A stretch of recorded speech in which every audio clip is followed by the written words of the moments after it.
उन्हाळा सुरू झाला की आपण थंडगार पदार्थांकडे वळतो. कमी मेहनतीत, कमी साहित्यामध्ये झटपट काहीतरी बनवायचं असेल ना, तर दह्यापासून बनणाऱ्या ह्या 2 रेसिपी तुम्ही करू शकता. त्यातला पहिला पदार्थ आहे तो म्हणजे लग्नाच्या पंक्तीत मिळणारा थंडगार असा मठ्ठा. त्यासाठी इथे मी छान असं घट्टसर दही घेतलेलं आहे. छान घट्टसर दही कसं लावायचं हे जर तुम्हाला पाहायचं असेल ना, तर चॅनलवर याचा व्हिडिओ आहे. तुम्ही तो जाऊन पाहू शकता.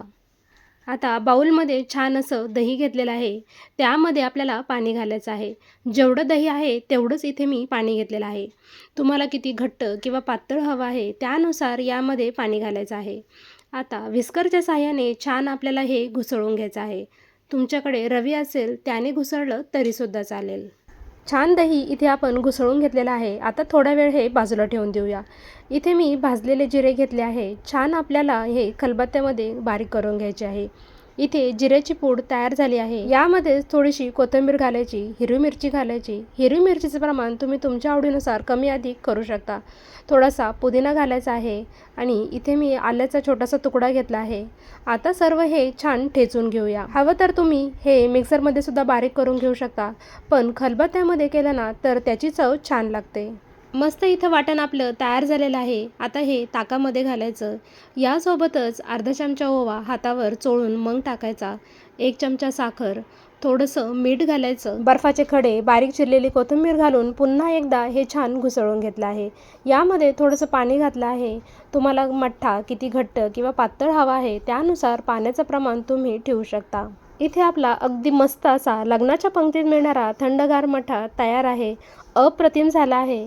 तुम्ही सुद्धा या पद्धतीने एकदा नक्की करून पहा आणि कसं झालं हे मला कळवा. तुम्हाला जर एकसंध असा मठ्ठा प्यायचा असेल ना, तर हा मठ्ठा तुम्ही गाळून घ्या. म्हणजे पिताना कोथिंबीर किंवा पुदिन्याची पानं मध्ये येणार नाही. पुढच्या रेसिपीसाठी इथे मी एका बाउलमध्ये 4 मोठ्या पळी दही घेतलेलं आहे. दही आपल्याला छान व्हिस्करने फेटून घ्यायचं आहे. यामध्येच इथे मी बर्फाचे खडे घातलेले आहेत. यामध्ये पाणी अजिबात घालायचं नाही. बर्फाचे खडे घालूनच आपल्याला हे छान एकत्र करून घ्यायचं आहे. अर्धा चमचा वेलची पावडर घातली आहे आणि इथे मी पिठी साखर घेतली आहे करून, ती यामध्ये घालूया. साखर घालू नका, नाहीतर ही पातळ होऊ शकतं. पिठी साखर घातल्यानंतर छान हे एकत्र करून घेऊया.